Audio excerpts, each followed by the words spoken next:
Chapitre 33. Établir des comparaisons. 1. Parenté entre les artistes.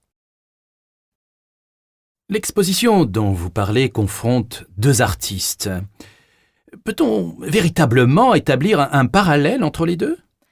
Oui, car l'un comme l'autre se considèrent avant tout comme des artisans. De plus, leur conception de la peinture, de même que leur engagement politique, les rapproche. Cela revient-il donc à considérer qu'au-delà des différences stylistiques, nous relevons des convergences intellectuelles ?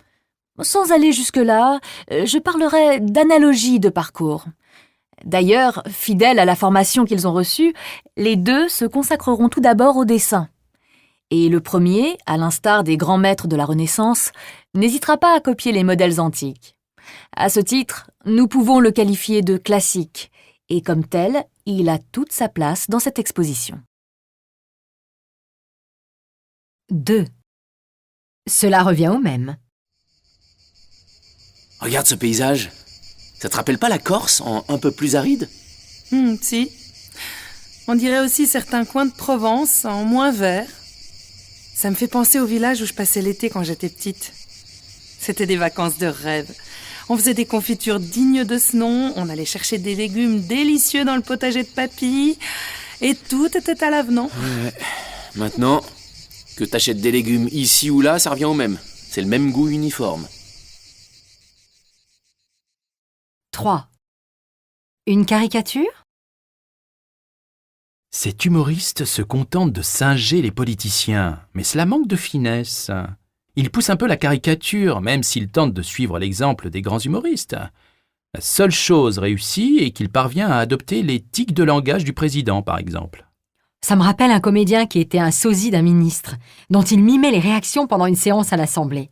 Oh, c'était tout à fait lui. Le comédien était même capable de contrefaire sa voix.